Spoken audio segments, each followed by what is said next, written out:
નમસ્કાર મિત્રો, આપ સર્વેનું મારી યુટ્યુબ ચેનલ એસકે સ્ટડી ટોકની અંદર હાર્દિક સ્વાગત છે. મિત્રો, આજના વિડીયોની અંદર આપણે હાલ જે વિદ્યા સહાયક ભરતી ધોરણ 1 થી 5 હોય, ધોરણ 6 થી 8 હોય, જેનો જિલ્લા પસંદગીનો કાર્યક્રમ સ્ટેપ બાય સ્ટેપ ચાલુ છે.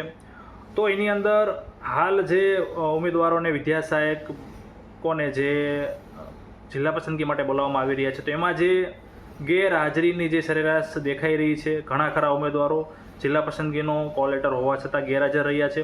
તો એ બાબતે ચર્ચા કરવાના છીએ. પહેલો વસ્તુ અલગ અલગ 4-5 મુદ્દા વિશે આજના વિડીયોની અંદર ચર્ચા કરીશું. પહેલો મુદ્દો કે જે વિદ્યા સહાયક ભરતી 1 થી 5 છે, એમાં આટલા બધા ઉમેદવારો જે 35 થી 40% એવરેજ જે 22 તારીખથી જિલ્લા પસંદગીની શરૂઆત થઈ છે, તો એવરેજ આટલા ઉમેદવારો ગેરહાજર રહેવાનું કારણ શું છે? આટલા બધા ઉમેદવારો ગેરહાજર રહે છે તો એની મેરિટ ઉપર શું અસર થશે? આગળનો મુદ્દો કે શું ટેટ 2ની ભરતીમાં જિલ્લા પસંદગીમાં પણ આ રીતની આટલા બધા ઉમેદવારો ગેરહાજર રહેવાની શક્યતા ખરી? અને એના પછી જો એમાં પણ એવું બને તો એમાં પણ મેરિટમાં શું અસર થશે? તો આવા અલગ અલગ 4 મુદ્દા વિશે આજના વિડીયોની અંદર મિત્રો આપણે ચર્ચા કરવાના છે. મિત્રો, બાજુમાં થોડુંક ઘરમાં કામ ચાલુ છે, એના કારણે થોડોક બેકગ્રાઉન્ડમાં તમને ઘોંઘાટ સંભળાતો હશે, તો એ બદલ માફ કરજો. પણ આપણે વાત કરવી છે અત્યારે જે જિલ્લા પસંદગીની પ્રોસેસ ચાલુ છે. ટેટ 1માં મિત્રો સૌથી મોટું જો રીઝન હોય ઉમેદવારો ગેરહાજર રહેવાનું, ઘણા લોકો કહે છે કેમ ગેરહાજર રહે છે, તો મિત્રો એ લોકો જે ગેરહાજર રહે છે એ ઓલરેડી શાળાઓની અંદર નોકરી કરે છે, એ જ ઉમેદવારો છે. એ લોકોએ શું લેવા ફોર્મ ભરેલું? તો અગાઉ ભરતી થયેલી હોય ટેટ 1ની અંદર, એમને પોતાનું વતન, પોતાના ઘર નજીક ન મળેલું હોય, એટલા માટે એમને ફરી વખત ફોર્મ ભરેલું. રીઝન શું છે? જૂના ઉમેદવારો શા માટે આટલા બધા ટેટ 1ની અંદર અસર કરે છે? મિત્રો, એનું જે જવાબ છે એ તમને પરીક્ષાના રિઝલ્ટ ઉપર મળશે. ટેટ 1ની પરીક્ષા 2023માં લેવામાં આવી હતી, જેની અંદર ફક્ત અને ફક્ત 2697 ઉમેદવાર જ 2023ની પરીક્ષામાં પાસ થયા હતા. હવે આ જે 2697 ઉમેદવાર છે એ બધાને કે સારા માર્ક તો હોવાના નથી, અમુક સાવ નીચેના જે પાસિંગ માર્ક છે એટલા આવેલા હશે. તો એમાંથી 2697 જે ઉમેદવાર છે બધા ઉમેદવાર આ ભરતીમાં નથી લાગવાના. તો બાકીની જે જગ્યા છે, તો ટૂંકમાં આની પહેલાં જે જૂની પરીક્ષાઓ ઉપર ભરતી થયેલી એ બધા ઉમેદવારો આ ભરતીની અંદર જો ફોર્મ ભરે તો લાગી શકે છે, કારણ કે આ ભરતીનું મેરિટ ઘણું ખરું નીચું જ આવવાનું છે. ટૂંકમાં અગાઉની જેટલી પણ પરીક્ષાઓ 2011થી લઈને અત્યાર સુધી માન્ય રાખવામાં આવી, એની અસર ટેટ 1 ભરતીની અંદર ખૂબ જ મોટા પાયે અસર કરે છે. બીજી વસ્તુ, ગેરહાજર જે ઉમેદવારો રહે છે એમાં બીજા પણ કારણો હોઈ શકે છે. સાથે સાથે એક તો ચાલુ નોકરીવાળા જેને ફોર્મ ભર્યું છે, જે એની પછી એવું ડિસાઇડ કરે છે કે હવે જ્યાં નોકરી કરે છે અહીંયા જ કરવી છે, હવે બોન્ડ ભરીને પાછું આમાં નથી આવવું. બીજું એ પણ હોઈ શકે છે કે અમુક ઉમેદવારો 6 થી 8ની જે ભરતી છે એમાં મેરિટમાં આગળ હોય, એમ ફિક્સ જ છે કે એ ભરતીમાં મારે વારો આવી જ જવાનો છે, તો ખોટું બીજા ઉમેદવારોને લાભ મળે એ માટે ખોટી સીટ નથી બગાડવી, એટલા માટે એ પણ જિલ્લા પસંદગી માટે ન આવી હોય એવું પણ બની શકે. આ ઉપરાંત ઘણા ઉમેદવારો બહુ ઓછી માત્રામાં એવા હોય છે કે જેને પીટીસી પણ કરેલું હોય અને બીએડ પણ કરેલું હોય. તો આવા ઉમેદવારો પણ હશે કે જેને 11, 12, 9, 10ની અંદર ચાન્સ છે, તો ટેટ 1ની અંદર જિલ્લા પસંદગી માટે ન આવ્યા હોય. પણ આ ઉમેદવારો પણ બહુ ઓછી માત્રામાં હશે. સૌથી વધુ જો ઉમેદવારો હોય કે જેને જિલ્લા પસંદગી ન કરી હોય તો એ હશે ચાલુ નોકરીવાળા, જે હાલ સરકારી શાળાની અંદર શિક્ષક તરીકે નોકરી કરી રહ્યા છે.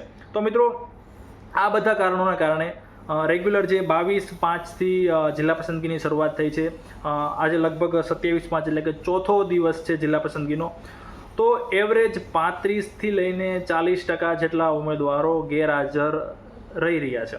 તો આની સીધી અસર ચોક્કસથી મિત્રો મેરિટ ઉપર પડવાની છે.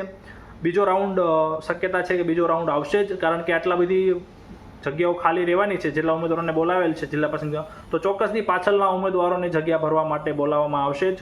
હવે મિત્રો, વાત કરીએ શું ટેટ 2ની જે ભરતી, તમને ખ્યાલ છે જે કેલેન્ડર આપ્યું છે VSBએ, તો એમાં પણ આ પ્રકારની ઘટના બનશે કે કેમ? તો મિત્રો, એનો સીધો જવાબ છે ના. કારણ કે તમે ટેટ 2નું રિઝલ્ટ જોઈ લેજો, કેટલા બધા ઉમેદવારો પાસ થયા છે.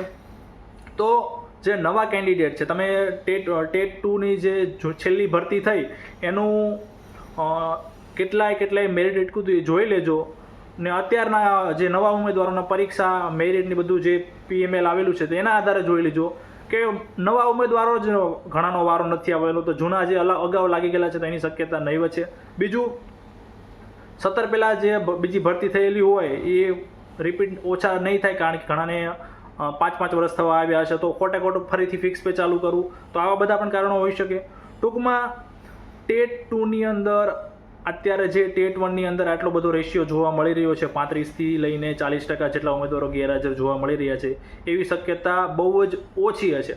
પણ મિત્રો એક વસ્તુ તમને ચોક્કસથી કહું છું, જો ભરતી 11, 12 અને 9, 10ની પતી જાય છે, એમને શાળા ફાળવણી મળી જાય છે, પછી જો જિલ્લા પસંદગી 6 થી 8ની કરવામાં આવશે તો એમાં પણ આ પ્રકારની ઘટના જેવી રીતે ટેટ 1માં જોવા મળી રહી છે કે 30થી 40% ઉમેદવારો ગેરહાજર છે, તો એવું 6 થી 8માં પણ જોવા મળી શકે છે. તો ખાસ એવા ઉમેદવારોને હું કહેવા માગીશ કે જે ઉમેદવારોને મેરિટ ઓછું છે, બોર્ડર ઉપર છો, તમને એવું લાગે છે કે આગળથી થોડાક ઉમેદવારો આગળ જતા રહે, કોમન હોય, જિલ્લા પસંદગી ન કરે તો મારો વારો આવી જાય, તો ચોક્કસથી તમારે હાલ જે તમને ખબર છે ઝુંબેશ ચલાવી રહ્યા છે તમામ જિલ્લાઓમાં ઉમેદવારો, આવેદનપત્રો આપી રહ્યા છે ક્રમિક ભરતી બાબતે, તમારે ઘરે ના બેસી રહેવું જોઈએ. ફરી વખત કહું છું મિત્રો, તમારે થોડો ખર્ચો થશે, જવાનો આવવાનો 200-500 રૂપિયા પણ ખર્ચી નાખજો મિત્રો. કાયમની જે સમસ્યા છે સરકારી નોકરી મેળવવાની સોલ્વ થઈ જશે, કારણ કે 11, 12, 9, 10 અને 6 થી 8 બહુ મોટી માત્રામાં કોમન કેન્ડિડેટ છે. લખીને રાખજો મિત્રો. જો પહેલાં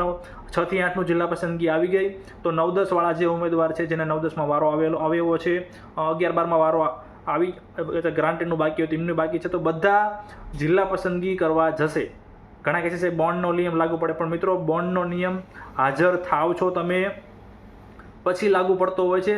ખાલી તમે જિલ્લા પસંદગી કરીને પછી ન જાઓ તો એનાથી ઉમેદવારોને કંઈ ફેર નહીં પડે, ખાલી સીટ બગડશે. તો ખાસ એવા ઉમેદવારોનું કહેવા માગીશ કે બને એટલા વધુમાં વધુ ઉમેદવારો, આમ જો અત્યારે તમે સોશિયલ મીડિયાની અંદર ફોટા જોતા હશો, ઘણા બધા ગ્રુપની અંદર આવે છે કે કેટલા ઉમેદવારો આવેદનપત્ર આપવા ગયા, તો એની અંદર બહુ ઓછી માત્રામાં 10-15, અમુક જિલ્લામાં 5-7, તો શું આટલા જ ઉમેદવારો બોર્ડર ઉપર છે મિત્રો? આંકડો હજારોની સંખ્યામાં છે. જો દરેક જિલ્લામાં 100-200 ઉમેદવારો ક્રમિક ભરતીના ખાસ 6 થી 8 વાળા માટે કહું છું, એ માટે આવેદનપત્રો આપશો તો ચોક્કસથી સરકાર આ બાબતે ધ્યાન દોરશે. તમારી પાસે ખૂબ ઓછા દિવસો છે.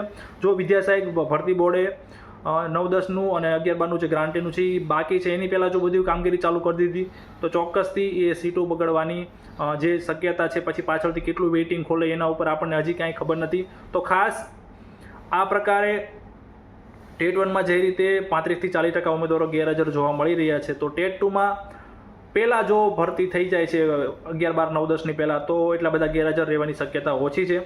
બીજું, મેરિટ ઉપર શું અસર થશે? તો ચોક્કસથી જો મિત્રો ક્રમિક ભરતી થાય છે તો મેરિટ ઘણું ખરું ડાઉન આવવાનું છે, એ 100% લખીને રાખજો. પણ જો ક્રમિક ભરતી નથી થતી તો પાછળથી પછી કેટલા ઉમેદવારોને બોલાવવામાં આવે છે, કેટલા ઘણા ઉમેદવારોને બોલાવવામાં આવે છે, બીજો તબક્કો બહાર ક્યારે પાડવામાં આવે છે, એ બધું આધાર રાખતા આપણે મેરિટ વિશે ચર્ચા કરી શકીએ. ટૂંકમાં આ જ કહેવાનું હતું કે ટેટ 1, ટેટ 2નું મેરિટ જે છે એ 100% નીચું જશે.